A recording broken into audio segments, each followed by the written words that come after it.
Tomo had spent 5 years building something he thought would last forever. A small tea house near the river. Simple, wooden, nothing grand. But people came. They said it felt peaceful there, like time forgot to rush. He poured every coin, every hour, and every part of himself into it. Until the storm came. One night, wind ripped through the village like a forgotten god. Trees bent, roofs vanished. And when the morning sun rose, the tea house was gone. Only the stone floor remained, still wet with rain. Tomo stood there barefoot, the world silent except for the soft drip of water from a broken gutter. He didn't cry. He didn't scream. But inside, something heavy fell apart. The villagers offered words. "You'll rebuild. It could have been worse. At least you're safe." But none of it filled the space that was now just stone and silence. Tomo wandered the village without purpose. He had no tea to pour, no customers to greet, no lantern to light at dusk. What do you do when the thing you gave your heart to disappears?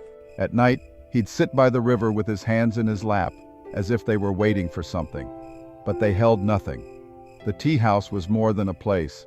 It was a part of him. And now it was gone. People called it unfortunate. He called it failure. One morning, Tomo went to the river, not to think, not to mourn, just to be. He sat on a flat stone and watched the water move. Same river, same sound. But now it looked different, because he was different. Then he noticed an old man setting up a small wooden table under a tree nearby. No sign, no shop, just a pot, 2 cups, and a slow, practiced rhythm. Curious, Tomo approached. The man looked up and said, "Sit. Tea doesn't ask questions." They sat in silence, steam rising between them. The first sip was warm, soft, like a memory. After a moment, the man said, "You look like someone who thinks he's lost something." Tomo nodded slowly. "I built something. It's gone now." The man smiled, not with pity, but with peace. "Then maybe it was never the thing, but the you who built it. If this light speaks to something inside you, subscribe and ring the bell. Maybe it's time to stop hiding your own." Tomo stared into his cup, watching the ripples fade. "It felt like my purpose," he said quietly. "That place. I thought it was why I was here." The man poured more tea, then said, "Maybe it was, but sometimes the thing that wakes you isn't meant to stay." Tomo frowned. "Then why give it to me at all?" The man paused, then pointed to a tree across the river, half its trunk broken, one side bare, the other in bloom.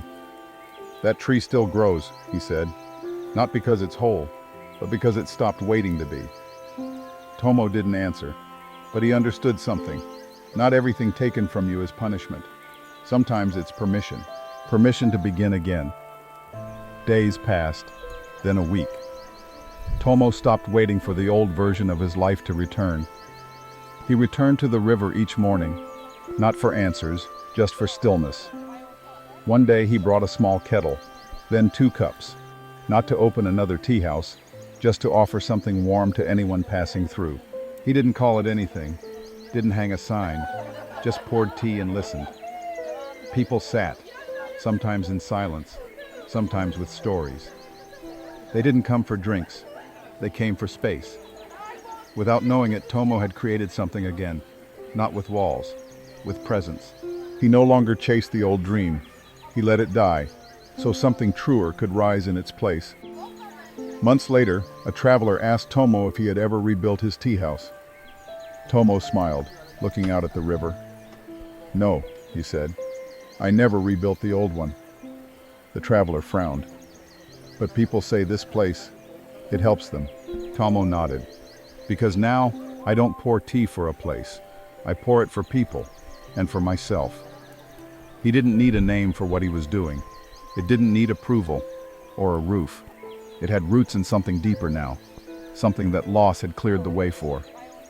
Tomo hadn't failed. Life had simply turned the page, so he could begin writing the one that was always meant to be his. What story are you holding on to that's keeping you from the one you were meant to live?